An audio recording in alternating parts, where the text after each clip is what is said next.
You may be spending far too many of your present moments in efforts to win the approval of others or in being concerned with some disapproval that you have encountered. If approval has become a need in your life, then you have some work to do. You can begin by understanding that approval seeking is a desire rather than a necessity. We all enjoy applause, compliments, and praise. It feels good when we are mentally stroked. Who would want to give this up? Well, there's no need to. Approval in itself is not unhealthy. In fact, adulation is deliciously pleasurable. Approval seeking is an erroneous zone only when it becomes a need rather than a want. If you want the approval, you are simply happy to have the endorsement of other people. But if you need it, you're going to collapse if you don't get it. That's when the self-destructive forces move in. Similarly, when approval seeking becomes a need, you give up a chunk of yourself to the outside person whose advocacy you must have. If they disapprove, then you are immobilized, even in a small way. In such a case, you have chosen to wear your self-worth on your sleeve for someone to rub or not rub as they see fit. You feel good inside only if they decide to administer some praise to you. The need for approval of another person is bad enough, but the real trouble comes with the need for the approval of everyone for every act. If you carry around such a need, then you are bound for a great deal of misery and frustration in your life. Moreover, you will be incorporating a wishy-washy, non-person self-image that will result in the kind of self-rejection that was discussed in the previous chapter. The need for approval must go. No question marks here. It must be eradicated from your life if you are to gain personal fulfillment. Such need is a psychological dead end with absolutely no benefits accruing to you. It is impossible to go through life without incurring a great deal of disapproval.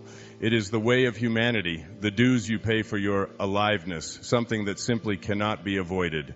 I once worked with a middle-aged man who fit into the classic approval-needing mentality. Ozzy had a set of beliefs on all controversial subjects, including abortion, birth control, war in the Middle East, Watergate, politics, and everything else. Whenever he encountered scorn, he came unglued.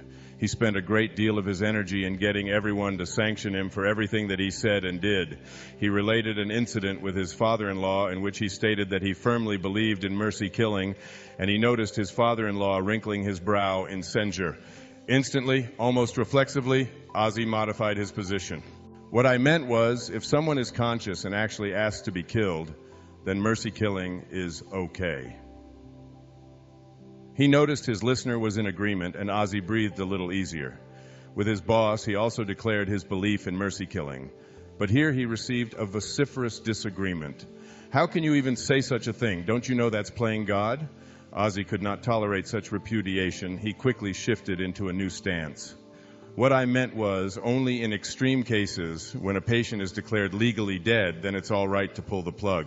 Finally, his boss acquiesced, and Ozzy was once more off the hook. With his brother, he announced his position on mercy killing, and he received an instant concurrence. Phew! That was easy for Ozzy. He didn't even have to change in order to get his brother to approve of him. All of these examples were provided by Ozzy as he related his normal way of interacting with others. Ozzy travels in his social circles with no mind of his own, and his need for commendation is so strong that he constantly shifts his position in order to be liked. There is no Ozzy, only the happenstance reactions of others which determine not only how Ozzy feels, but also what he thinks and says as well.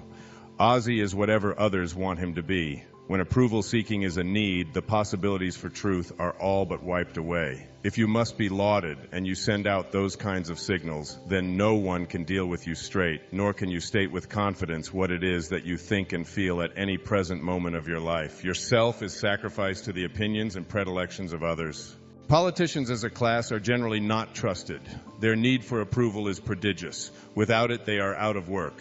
Therefore, they often seem to speak out of both sides of their mouths, saying this to please Group A and that to win the approbation of Group B.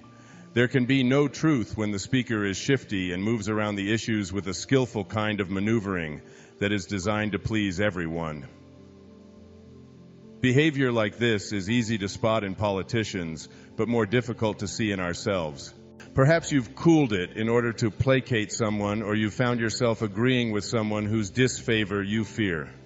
You knew you would be unhappy if you were censured, so you modified your behavior to avoid it.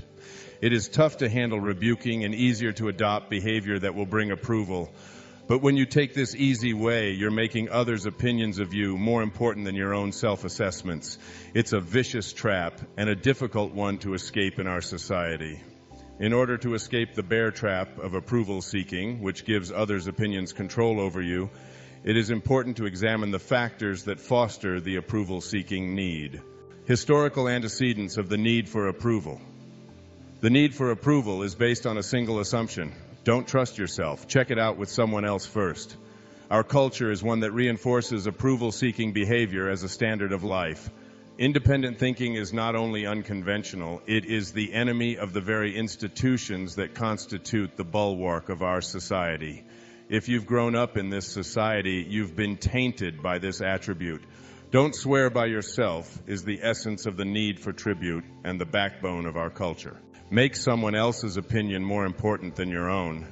Then if you don't get their approval, you have every reason to feel depressed, unworthy, or guilty, since they are more important than you.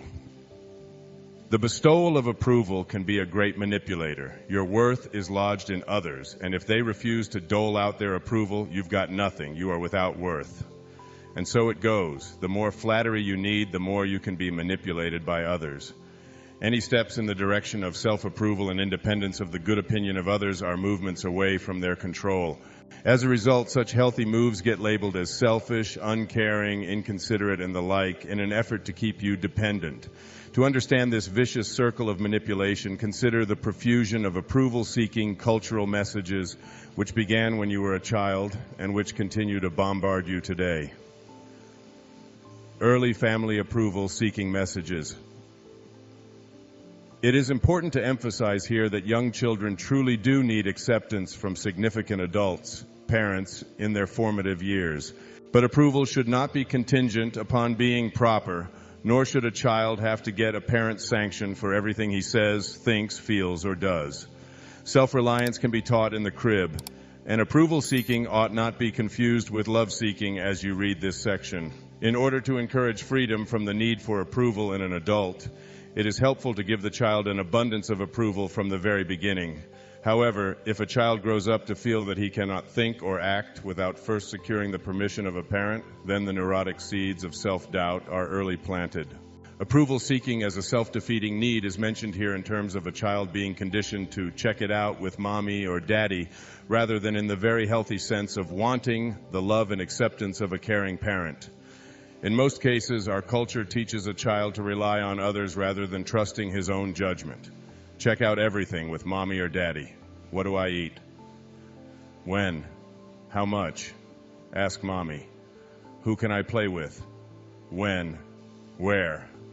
It's your room, but you must keep it this way. Clothes on a hook, bed made, toys in the toy box, and so on. Here's another set of exchanges to reinforce dependence and approval seeking. You can wear anything you like. How do you like this, mommy? No, honey, stripes and polka dots don't go together. Go back and change either the blouse or the slacks so that they match. 1 week later. What should I wear, mommy? I've told you, wear whatever you like. Why do you always ask me? Why indeed. At the grocery store, a cashier asks the child, would you like a piece of candy? The child looks at her mom. Would I like a piece of candy? She asks. She has learned to check out everything with her parents, including whether she wants something or not. From playing, eating, and sleeping to establishing friendships and thinking, there are very few messages of self-reliance being thrown at young children in the family. It stems from the fundamental belief of daddies and mommies that they own their children. Rather than helping children to think for themselves, solve their own problems, and develop trust in themselves, parents tend to treat children as possessions. Khalil Gibran speaks eloquently of children who are treated as possessions in The Prophet. Your children are not your children. They are the sons and daughters of life's longing for itself. They come through you, but not from you. And though they are with you, yet they belong not to you. The results of this strategy are evident in every dependent child. Mommy becomes a referee, a constant breaker-upper of fights, someone to squeal to when a brother is misbehaving, someone who literally has to do all the child's thinking, feeling, and behaving for him. Don't trust yourself to resolve your difficulties. Mommy or daddy will do it for you. Don't rely on yourself to make the decisions you are capable of. Check it out with someone else first. Children resist being molded into approval seekers. There are numerous examples of this in the lives of all who come into contact with young people. Countless parents have related to me their own experiences in toilet training their children. They state that the child seems to know what it is that is being asked of him, and they are aware that the child has the capacity to physically control his sphincter muscles. Yet the child stubbornly, deliberately refuses to comply. Here is the first real protest against needing a parent's approval.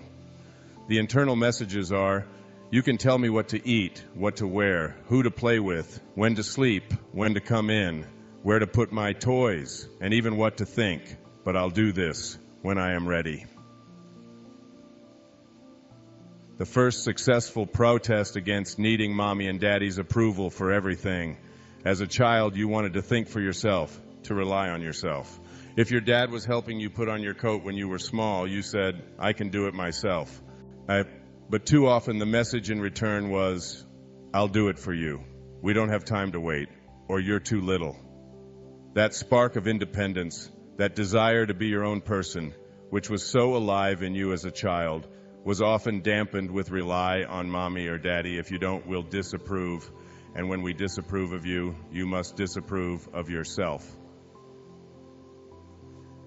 The family unit nurtures in the form of good intentions, dependence, and the need for approval. Parents who don't want any harm to come to their children resolve to protect them from danger. The result, however, is the opposite of that intended, for without the ammunition of knowing how to rely on the self in times of strife, solving one's own disputes, dealing with insults, fighting for honor, earning one's own way, it is impossible to build an arsenal of independent behavior for a lifetime. While you may not recall all of the approval-seeking messages that were telegraphed to you as a child, many of them most likely came at an early age. And while many of the check it out with mommy or daddy messages were important for your own safety and health, others were sent to teach you a critical concept, proper behavior, behavior that will win approval. That approval, which should have been a given, became contingent upon your pleasing someone else. The important point here is not that approval isn't important, but rather that it should be given to a child freely, not bestowed as a reward for proper conduct. A child should never be encouraged to confuse his own self-esteem with anyone else's approval.